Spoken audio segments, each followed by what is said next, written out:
Good morning, सुप्रभात, नमस्कार। स्वागत है आपका मनी 9 पर। मैं हूं आपके साथ मीनू शर्मा, लेकर हाजिर हूं आपके लिए आपकी जेब और जिंदगी पर सीधा असर डालने वाली पर्सनल फाइनेंस खबरों का बुलेटिन मनी मॉर्निंग। तो चलिए फटाफट शुरू करते हैं खबरों का सिलसिला।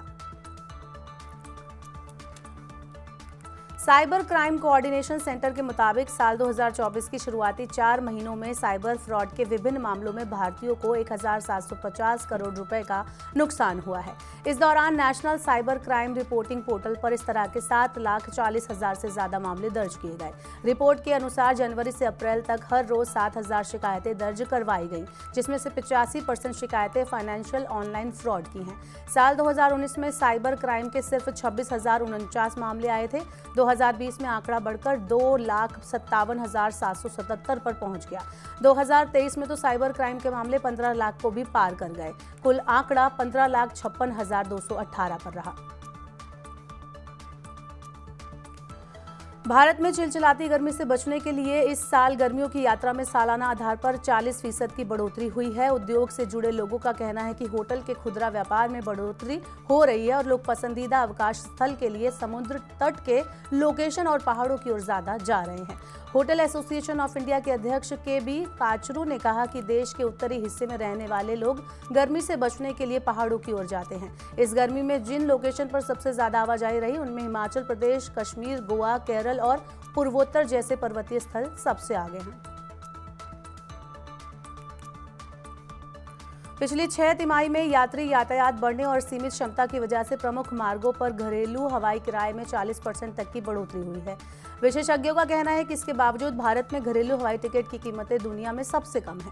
भारत दुनिया के सबसे तेजी से बढ़ते नागर विमानन बाजारों में से एक है और रोजाना औसतन 4.5 लाख यात्री घरेलू उड़ानों से यात्रा करते हैं। विमानन परामर्श कंपनी CAPA इंडिया ने कहा कि शीर्ष 20 घरेलू मार्गों पर औसत किराए में पिछले 2 दशक में उल्लेखनीय बढ़ोतरी नहीं हुई है, लेकिन पिछली 6 तिमाहियों तक उनमें लगभग 40% की वृद्धि हुई है। इन मार्गों में मुंबई दिल्ली, बेंगलुरु मुंबई और दिल्ली हैदराबाद शामिल है।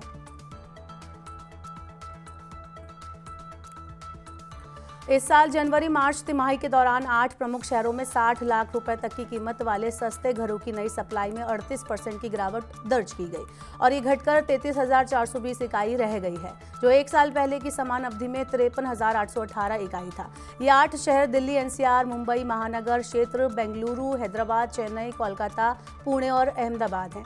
रियल एस्टेट के आंकड़ों का विश्लेषण करने वाली कंपनी प्रॉप इक्विटी की रिपोर्ट के मुताबिक सस्ते घरों की आपूर्ति घटने की वजह जमीन और निर्माण की लागत में बढ़ोतरी होना है।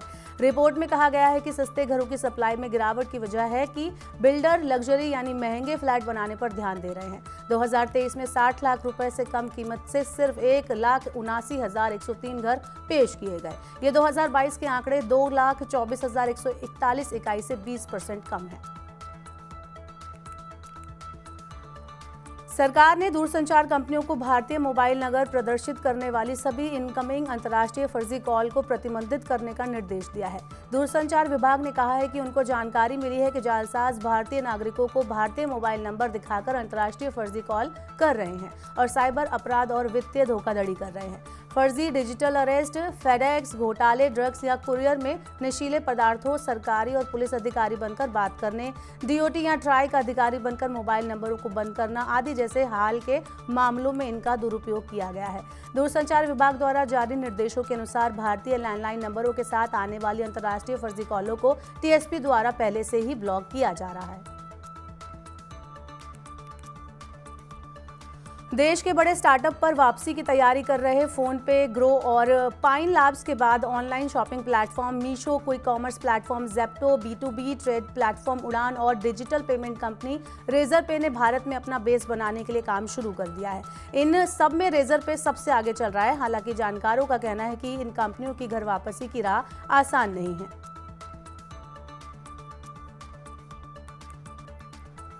कैपिटल मार्केट रेगुलेटर सेबी ने कुछ गेमिंग ऐप्स पर सख्त कार्रवाई की है। ये गेमिंग ऐप शेयर बाजार में लिस्टेड कंपनियों के रियल टाइम मूवमेंट पर आधारित वर्चुअल ट्रेडिंग और फैंटेसी गेमिंग सेवाएं दे रही थी। शेयर बाजार में आम निवेशकों की बढ़ती रुचि के बीच हाल के दिनों में ऐसी गेमिंग ऐप की बाढ़ आ गई थी। सेबी ने ऐसी गतिविधियों पर लगाम लगाने के लिए एक्सचेंजों और डिपॉजिटरी से थर्ड पार्टी को ऐसा रियल टाइम डेटा शेयर ना करने के लिए कहा है। हालांकि सेबी की इस रोक से रियल टाइम फीड प्रदान करने वाली मीडिया एजेंसियों पर कोई असर नहीं पड़ेगा। बता दें कि कुछ विकसित देशों में रियल टाइम फीड पर आधारित गेमिंग की अनुमति है। वहां एक्सचेंज इस तरह के डेटा सर्कुलेशन से बड़ी कमाई करते हैं। बीते वित्त वर्ष 2023-24 की चौथी तिमाही में भारत की जीडीपी की वृद्धि दर 6.1 से 6.7% के बीच रहने की उम्मीद है। ये इससे पिछली तिमाहियों में दर्ज 8% की वृद्धि दर से कम है। विभिन्न अर्थशास्त्रियों ने अनुमान लगाया है कि सरकार चौथी तिमाही के जीडीपी आंकड़े और पूरे वित्त वर्ष के लिए अर्थव्यवस्था की वृद्धि दर का अनुमान 31 मई को जारी करेगी। अर्थशास्त्रियों के मुताबिक वित्त वर्ष 2023-24 में वृद्धि दर 7.6 से 7.8% के बीच रहने का अनुमान है। रियल एस्टेट कंपनी शोभा लिमिटेड ने अगले 5 साल में अपना इक्विटी पूंजी को 4 गुना बढ़ाकर 10,000 करोड़ रुपए तक पहुंचाने का लक्ष्य रखा है और वह चालू वित्त वर्ष में करीब 2,000 करोड़ रुपए जुटाने के लिए राइट इशू लाने वाली है। दुबई स्थित शोभा ग्रुप की कंपनी शोभा लिमिटेड के निदेशक मंडल ने राइट्स इशू के जरिए 2,000 करोड़ रुपए जुटाने के प्रस्ताव पर मोहर लगाई है। राइट्स इशू में कंपनी में 52% हिस्सेदारी रखने वाली प्रवर्तक हिस्सा लेंगे। इसके बाद कंपनी का इक्विटी पूंजी आधार पर 2,500 करोड़ रुपए के मौजूदा स्तर से बढ़ाकर 4,500 करोड़ रुपए हो जाएगा। उतार चढ़ाव भरे कारोबार में स्थानीय शेयर बाजार सोमवार को मामूली गिरावट के साथ बंद हुए। कारोबार के दौरान सेंसेक्स एक समय पहली बार रिकॉर्ड 76,000 के पार चला गया था। निफ्टी भी रिकॉर्ड 23,110.80 अंक पर पहुंच गया। हालांकि बाद में बिकवाली के दबाव में बाजार में गिरावट आ गई। 30 शेयरों पर आधारित बीएसई सेंसेक्स मामूली 19.89 अंक की गिरावट के साथ 75,390.50 अंक पर बंद हुआ। वहीं नेशनल स्टॉक एक्सचेंज का निफ्टी भी 24.65 अंक की हल्की गिरावट के साथ 22,932.45 अंक पर बंद हुआ। तो ये थी मनी मॉर्निंग में आज की तमाम बड़ी खबरें। वक्त हो गया आपसे विदा लेने का। अपने काम की जरूरी खबरें देखने और समझने के लिए सब्सक्राइब करें हमारे यूट्यूब चैनल को। वहीं अगर आप खबरों को और ज्यादा विस्तार से समझना चाहते हैं, पढ़ना चाहते हैं, तो हमारी वेबसाइट www.money9.com पर विजिट करें। यहाँ पर आप विस्तार में पढ़ सकते हैं पर्सनल फाइनेंस से जुड़ी तमाम बड़ी खबरें। फिलहाल के लिए इतना ही। बने रहिए मनी 9 के साथ। नमस्कार।